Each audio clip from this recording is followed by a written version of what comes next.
Last time we spoke about the beginning of Operation Typhoon. In September of 1941, Leningrad faced a brutal siege. Amidst all the chaos, General Zhukov rallied his troops with a grim order not to step back. While the Axis celebrated victories, soldiers at the front grew skeptical of the Nazi propaganda that inflated confidence. As the Germans prepared for Operation Typhoon, a decisive offensive aimed at seizing Moscow, logistical strains became quite apparent. The advance stalled, and any hope for a quick victory faded. However, both sides braced for a monumental clash. Stalin and Zhukov vowed to defend the capital, with the latter asserting that they would hold Moscow at all cost. With over 1 million troops and abundant resources, the Germans believed victory was within their reach.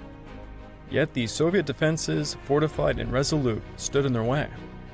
Both the Axis and the Red Army prepared for battle, knowing the outcome would alter the course of the entire war. This episode is Winter is Coming.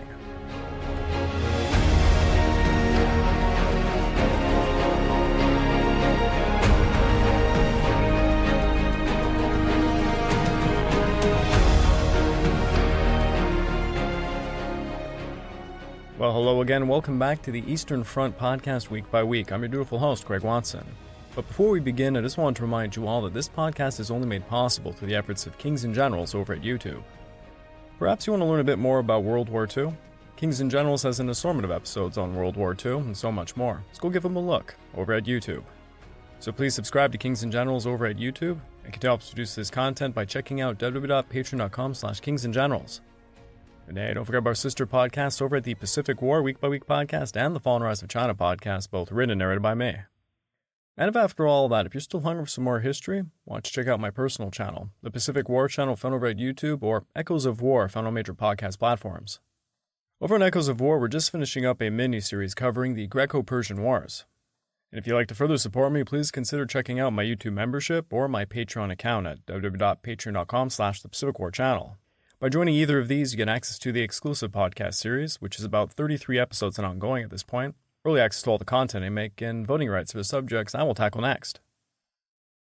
Massive formations of panzers advanced through the heart of the Soviet Union, sweeping aside all of resistance. Hundreds of thousands of Red Army soldiers find themselves encircled, with little hope of breaking free to fight another day. The siege of Leningrad tightens as the Nazis press their advantage. Over in the south, the southwestern front still bears the scars of the devastating Battle of Kiev, with countless men now lying dead across the steppes. Meanwhile, Crimea faces a new assault as the invaders prepare to drive towards the Don River. The conflict over Leningrad continues to devolve into a stalemate, and Army Group South grapples with the vastness of Ukraine while contending for its scarce resources. As we move into October, the weather shifts noticeably along the entire front. Snow has already begun to fall in the north, while rainstorms have caused intermittent delays. In summer, such storms typically lasted only a few days. Now they stretch on for many weeks. Fall is firmly upon us, and as Ned Stark once said, winter is coming. During the first week of October, significant changes were implemented in the organization of the Ostab by Hitler and the OKH.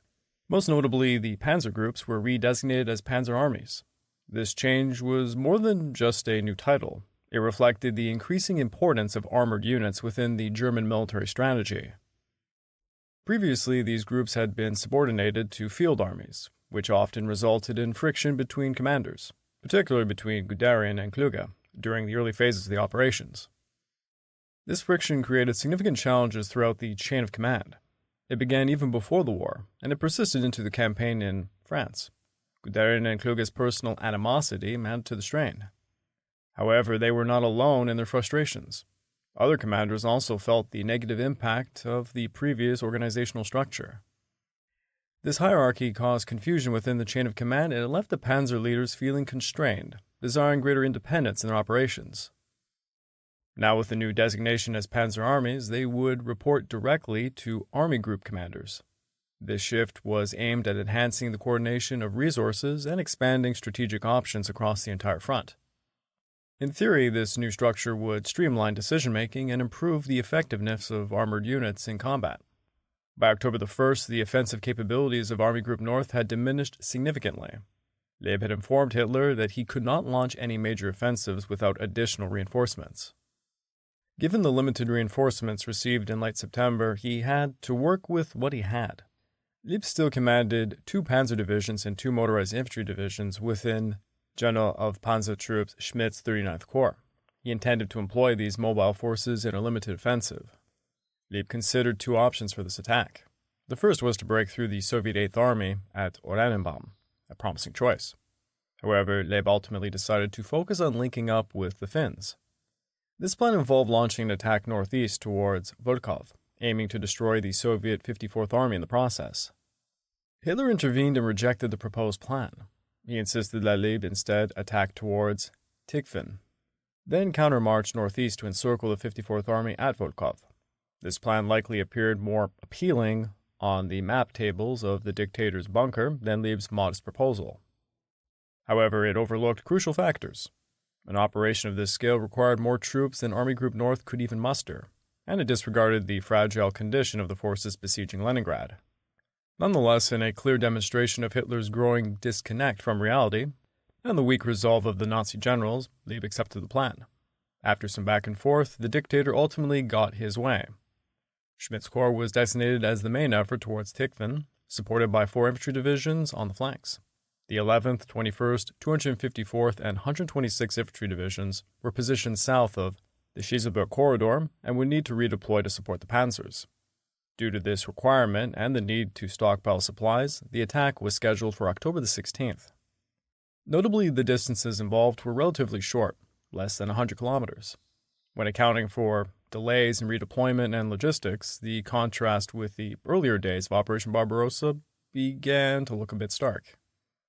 The Wehrmacht remained an extremely competent and dangerous adversary, but its period of absolute dominance was clearly fading.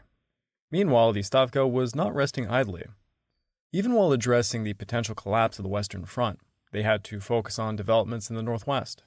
The Leningrad and Northwestern fronts were instructed to prepare for another attempt to breach the vital German corridor at Schieselberg. A launch date was set for later in the month, pending the completion of preparations and the reorganization of the command structure. Further south, Operation Typhoon represented far more than just another offensive. It was the culmination of months of intense fighting and hundreds of thousands of German casualties. The Nazi state had convinced itself from top to bottom not only of the inevitability of victory, but also of its swiftness. Although the disappointment over the failure of Operation Barbarossa to destroy the Soviet Union was palpable, it was only mentioned obliquely. On the night of October the 1st, 1941, just hours before Operation Typhoon was set to begin, Adolf Hitler issued a proclamation that was to be read aloud to the troops on the Eastern Front. Soldiers, when I called on you to ward off the danger threatening our homeland on June the 22nd, you faced the greatest military power of all time. In barely 3 months, thanks to your bravery, my comrades, it has been possible to destroy one tank brigade after another belonging to this opponent, to eliminate countless divisions, to take uncounted prisoners, to occupy endless space. You have taken over 2.4 million prisoners. You have destroyed or captured 17,500 tanks and over 21,000 guns. You have downed or destroyed on the ground 14,200 planes. The world has never seen anything like this. While Hitler emphasized the unprecedented nature of the Ostau's success, his comments also hinted at Operation Barbarossa's failure to eliminate the Soviet resistance. This time, he confidently promised, everything would proceed according to plan, to deliver the long-awaited death blow to the Soviet Union. With characteristic bravado, Hitler declared, "Today, the last great decisive battle of this year begins." Yet not everyone was convinced. Wilf Doss, a soldier of the 58th Infantry Division, wrote in his diary, "The Führer has told us that the decisive battle in the East is beginning, a battle that will finish off the Russians. But how and where he did not say. I do not believe that the Soviet Union will capitulate." Others were even more outspoken. "The last great decisive battle of the year, my God. And what is this decisive result supposed to be? Moscow, Kharkov, Volga."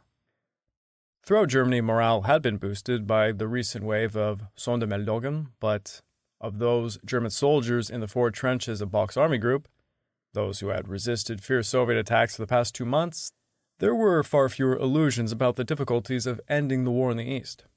The new drive on Moscow presented daunting challenges. In the immediate prelude to Operation Typhoon, Heinrich Happe recorded the activity observed on the Soviet side of his line.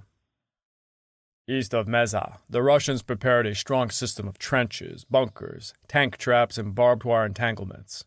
They laid minefields, reinforced their frontline troops, brought up supplies, and gathered their strength to stand against us once more. We had to sit helplessly and listen to stories brought back by our patrols of the rapidly developing Russian defensive system, and to read reports from our Luftwaffe spotter aircraft, which saw the movement towards the front of fresh troops, guns, and supply trains. Summing up the earlier October period, another German soldier declared, "The real hardship were about to start. The experience so far was only just a prelude." Both the Wehrmacht and Hitler managed to delude themselves into believing they could still end the war with one final push. Deceiving the public was dangerous, yet it could be justified if the communists could be crushed by the year's end. As October the 1st dawned and the front lines erupted into violent clashes once again, the fate of the Nazi invasion of the Soviet Union hung in the balance. Taking Moscow was unlikely to end the war, but it would make victory significantly harder for the Soviet defenders. At 5:30 a.m. on the morning of October the 2nd, Bock's offensive opened up with a massive artillery bombardment, followed by air and ground assaults. Heinz Otto Fasten, serving in the 1st Panzer Division, wrote, "A massive barrage of preparatory fire. At around noon, we crossed flattened enemy positions. Our river of troops and vehicles flooded eastward." Infantryman Helmut Pabst wrote home in a letter, "At 6 a.m., I jump on top of a dugout.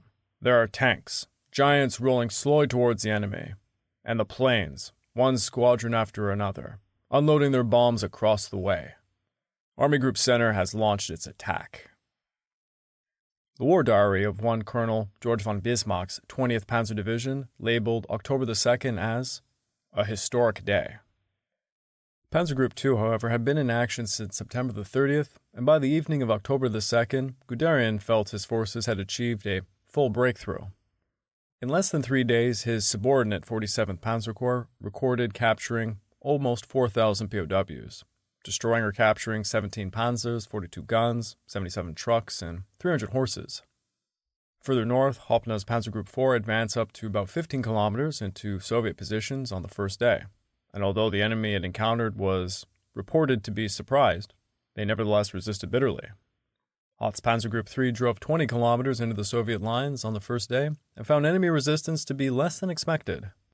The rapid advance was also attributed to good weather, which, according to Panzer Group 3's war diary, benefited all movement on the bad roads and tracks. Where the roads became problematic, the dry conditions allowed for off-road detours, avoiding serious delays. The weather report for central Russia on October the 2nd was clear and sunny, reminiscent of the conditions during the opening of Operation Barbarossa 103 days earlier.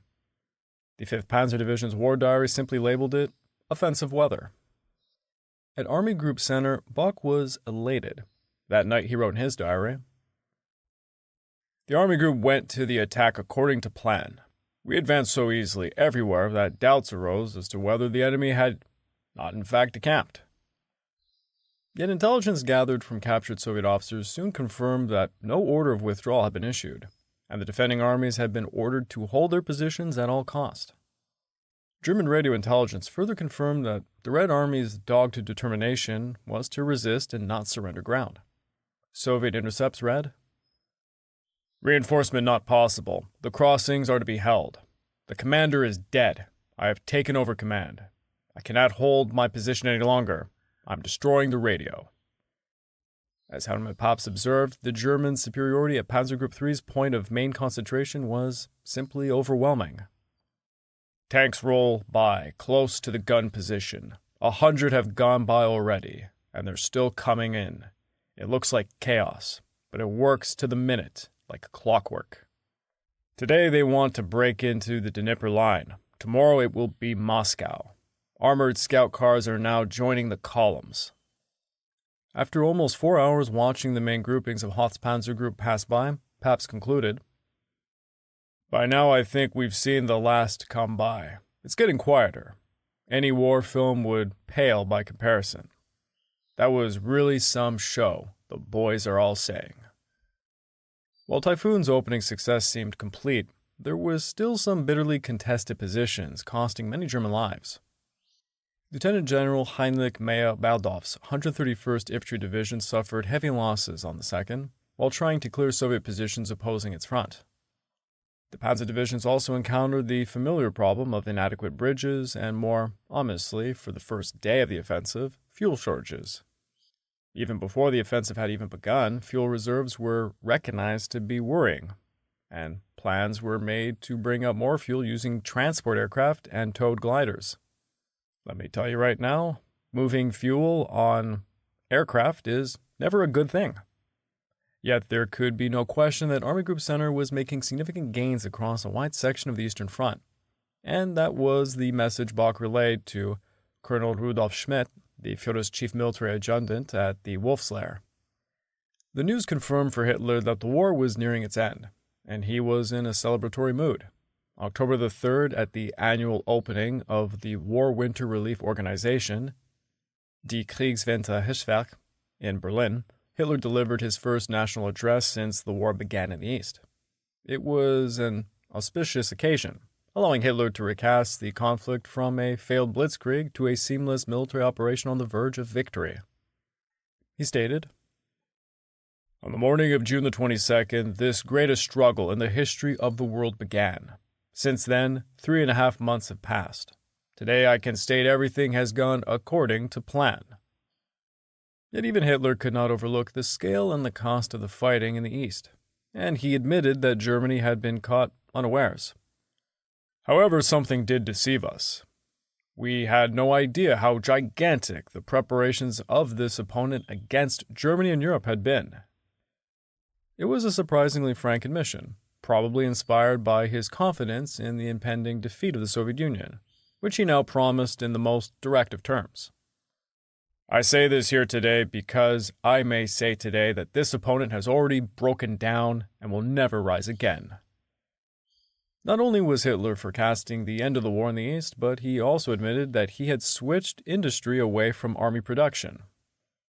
"Today is only a question of transport. Today we have taken care in advance so that in the midst of this war of material, I can order further production in many spheres to cease, because I know that there is no opponent whom we would not be able to defeat with the existing amounts of ammunition we have." Hitler's speech may have reassured many of his followers, but it also reflected the depths of delusion inhabiting the German command, and the credibility gap that had arisen between war propaganda and the actual situation in the East. Nevertheless, in the short term, soldiers like Wilhelm Pröhler rejoiced at Hitler's address. Writing in his diary, Pröhler noted, "What a lift his words give us, as we crowd around the wireless set, not wanting to miss a single word. Is there a finer reward after a day of battle than to hear Die Führer? Never." Erich Hackner noted in his diary, that after the speech, "All sorts were really enthused. Many were drunk." Other soldiers, however, were less convinced and seemed confused by the emerging dichotomy between the public representation and the personal experiences of war.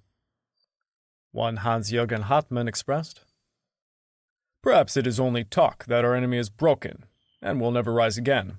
I cannot help myself, I am totally bewildered. Will the whole war still be over before winter?" Certainly, those with a broader perspective on events were not as taken in by Hitler's confidence. The Italian foreign minister, Galeazzo, wrote in his diary on October the 3rd, "Speech by Hitler in Berlin, which was unexpected, or almost so. First impressions are that he has tried to explain to the German people his reasons for the attack on Russia and to justify his delay in ending the war, about which he had made very definite commitments. There is no doubt that he has lost some of his vigor. As for us, we are given no particular attention. He lumped us with the others, and he will not produce a good impression in Italy, where the wave of anti-German feeling is growing stronger and stronger." As I think we all know, the reality was things were not going perfectly. Some infantry units were suffering heavy casualties as they attempted to break the Soviet lines. There was no retreat. The Red Army was fighting for every inch of ground. This proved to be a double-edged sword, of course. Stiff resistance was slowing the German infantry down, ensuring they paid dearly for their gains. However, it was also setting up the Soviet field armies for encirclement by fast-moving panzers.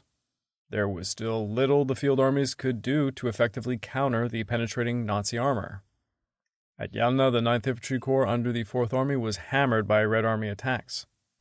The Soviet 24th Army refused to sit by idly and attempted to force the Germans onto the defensive. On October the 2nd, the 17th and 18th Panzer Divisions under General of Panzers Liebenson's 47th Corps encountered a counterattack by the 141st Tank Brigade. The Soviets were reasonably well equipped with heavy tanks. In weeks past, they would have wreaked havoc on the advancing panzers for hours or even days. Not anymore. The Germans had started to equip each panzer battalion with an 88mm anti-aircraft gun and a 105mm howitzer to help counter the Soviet heavy tanks. And I've probably already said it multiple times, but the German 88mm anti-aircraft gun was one of the most devastating weapons of World War II, especially against tanks.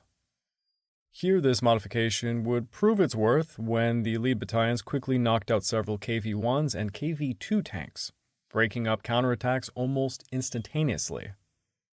By the morning of the 3rd, Guderian had a battalion of tanks more than 100 kilometers from his starting point. They seized bridges over the river Otta and began advancing to the city of Orel, which was a major population center of over 100,000 people and an important waypoint on the highway to Moscow. Furthermore, it cut Eremenko's lines of communication with the Stavka and any real hope of reinforcement. After months of slogging across Ukraine, Guderian had finally broken out into the open. This was a real breakthrough that had not been seen since the early fighting around Smolensk. In a daring move, a single company stormed the city of Orel. They lost about 3 tanks but managed to overwhelm the confused defenders. The company was reinforced a day later, but here the advance stalled. OKH's failure to properly stockpile supplies came back to haunt the panzers. On the advance of Orel, some units ran out of fuel on the road. They had taken the city, wiped out 2 tank brigades, and inflicted over 10,000 casualties on the Red Army opponents. However, there was simply no more fuel. Guderian tried to persuade the Luftwaffe to airdrop some fuel at the captured Orel airfield, but to no avail. The VVS was still active, and there were too many Soviet fighters in the area. The Luftwaffe could not spare an escort of supply planes, and Guderian's request was denied. This meant that his corps had to drive their own trucks back to supply depots and gather as much as they could carry. They started out late on the 4th. It would take 4 days before they could return. Further to the north, Hoth was determined to break the connection between the Western Front's 19th and 30th Armies. To accomplish this, he concentrated all of his panzer divisions at this point. The Soviets were ill-prepared to fend off the German armor here. They had no armored reserves at either the army or the front level. There were few anti-tank guns in the rifle divisions, and unit cohesion was lacking. Additionally, many of the units making up these armies were worn down from fighting around Smolensk back in August. Hoth had 2 infantry corps under his command for the operation, the 5th and 6th Infantry Divisions, which were used to launch fixing attacks against the front lines of the 19th and 30th Armies. Just as Hoth had hoped, the Soviet armies waited for the Western Front commander, General Konev, to release armored reserves that could have been used to prevent the flanks of the field armies from being turned instantly. However, Konev did not have the numbers necessary to defeat the panzer incursion. What he did have, he threw into the fight. First, Konev ordered the 3 heavy artillery regiments to create a wall of fire on the advancing panzers. This failed to stop them. Next, he sent tank brigades to attack. In rapid succession, on October the 3rd, the 143rd, 126th, and 128th Tank Brigades were deployed, and they were repulsed, losing over 100 tanks in the process. The continued poor performance of the Soviet tank formations is attributed to a complicated and interlocking series of issues. You see, the tank brigades were more manageable than their larger tank corps counterparts had been. However, poor deployment planning and ongoing failures to coordinate operations both horizontally and vertically result in piecemeal attacks. These shortcomings would continue to haunt the Red Army well into the war. In the first week, Hoth faced little difficulty from the Soviet defenders. Like his counterpart Guderian, he struggled with resupplying fuel reserves. They reached Vyazma before the end of October the 7th and managed to secure the northern flank of the city. The Western Front's mobile reserves under Major General the latter were forced to retreat. The 19th and 30th armies were being cut off, leaving little hope for a successful retreat. Hoppner's 4th Panzer Group was completely transformed for its role in Operation Typhoon. He now commanded 3 corps, compared to the 2 he had when the campaign in the east had begun. Additionally, he received a much greater share of the resources and supplies to ensure his success. His formations would smash the reserve front and secure the southern half of the Vyazma encirclement. On the first day, his 2 lead corps made it across the Desna River. The reserve front under Marshal Bidonye had only 2 tank brigades as a mobile reserve. Bidonye decided to hold these further back, choosing not to contest Hoppner's crossing of the Desna. This proved to be a mistake, and his 2 field armies were quickly crushed in rapid movements. Bidonye is honestly, in my opinion, one of the worst commanders the Red Army had. Actually, if you go over to my podcast, Echoes of War, we had a few episodes looking into the best and worst generals in all the theaters of World War II. So if you go check out the European one, we ranked Bidonye as kind of the worst. Honestly, please go check it out. It's a bit of a silly, fun episode. Now, by the end of the 4th day, the 33rd and 43rd armies had been defeated and they had to retreat. To make matters even worse, the Marshal had been caught in the retreat during a visit to a field headquarters, meaning he was unavailable to direct the battle during much of the critical opening phase. It was at this moment that Hoppner's increased strength proved to be decisive. He had kept his 57th Panzer Corps under General Kunzen in reserve, and he committed Kunzen on October the 5th. The battle quickly devolved into little more than a rout. Early on the 6th, the town of Yukhnov fell to elements of the 10th Panzer Division. The panzers were now just 200 kilometers from the very center of Moscow. This was an unmitigated disaster for the Soviet defense of the capital, with the bulk of the Western Front now trapped in the Vyazma pocket. On the 5th, Stalin called Zhukov from Leningrad and placed him in charge of the defense of Moscow. The Western and Reserve fronts were subordinated to him, and Zhukov sent his plans into action instantaneously. October the 6th, he sent orders for the rebuilding of the Mazaisk defensive line. This was not a new position. It had been started back in July. But the fighting around Smolensk had depleted much of its manpower reserved for the garrison. Now it was to be the last line before Moscow itself. The defense would run through the critical towns of Vyachevolsk, Mazaisk, Malay-Yaroslavets, and Kaluga, forming approximately 230-kilometer line west of Moscow that needed a lot of garrisoning. The capital was mobilized for a struggle unlike any other. Anything that could be considered a military resource was requisitioned and sent to the front. At least 3 regiments were formed from students of military schools in Moscow and sent off.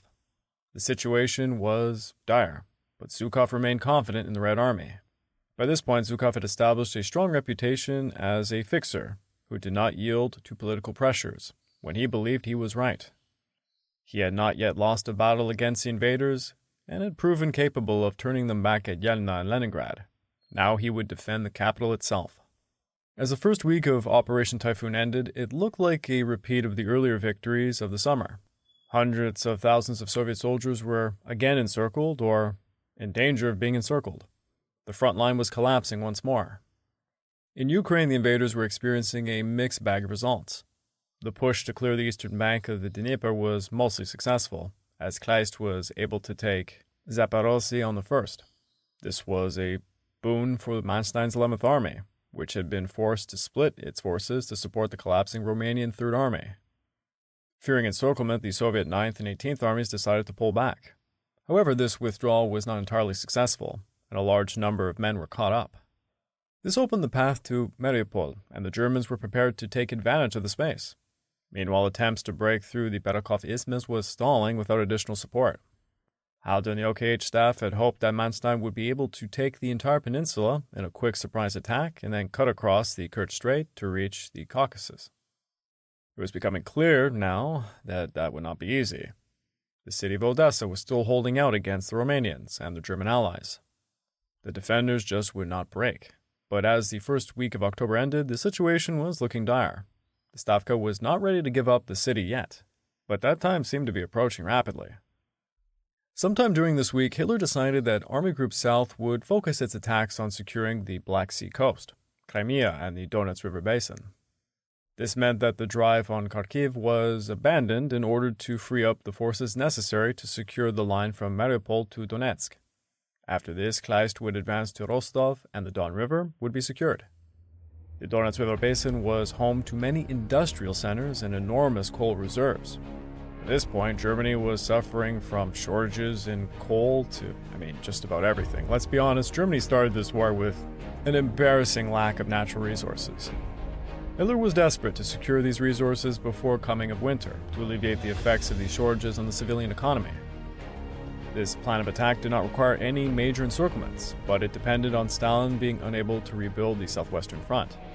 This was a significant contingency, but Halder and the OKH were convinced that the Soviets were concentrating all of their resources in defending Moscow. They also believed that the Red Army had nothing left in the tank. That was a critical mistake. No German general could claim ignorance of the demonstrated force generation capabilities that the USSR seemed to have. The only evidence they could muster to support their hypothesis was the number of armies they had already destroyed. To their minds, it seemed illogical, if not impossible, that the Red Army would be able to raise even more troops and place them in the path of the Wehrmacht. This ignorance was fundamentally rooted in the widespread belief in Nazi racial propaganda.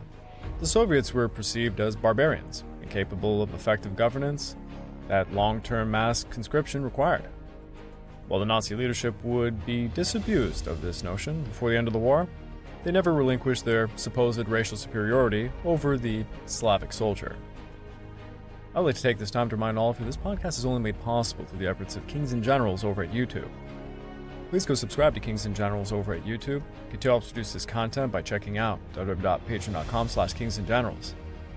And hey, don't forget about our sister podcasts over at the Pacific War Week by Week podcast and the Fall and Rise of China podcast, both written and narrated by me. And if after all that, if you're still hungry for some more history, why don't you check out my personal channel, the Pacific War channel found over at YouTube, and Echoes of War, my podcast series found on major podcast platforms. If you're looking to further support me, please consider checking out my YouTube membership or my Patreon account at www.patreon.com/thepacificwarchannel. By joining either of these, you get access to the exclusive podcast series, early access to all the content I make, and voting rights for the subjects I will tackle next. As Operation Typhoon began, the stakes for both the Nazis and Soviets escalated dramatically. General Zhukov urged his troops to hold their ground amidst a crippling siege in Leningrad. Meanwhile, massive German formations advanced, encircling hundreds of thousands of Red Army soldiers. Despite initial successes, the harsh weather and fierce Soviet resistance posed a significant obstacle. With Hitler proclaiming imminent victory, doubts lingered amongst the soldiers about the true state of the conflict. As both sides prepared for a pivotal battle, the looming clash at Moscow promised to alter the war's entire course.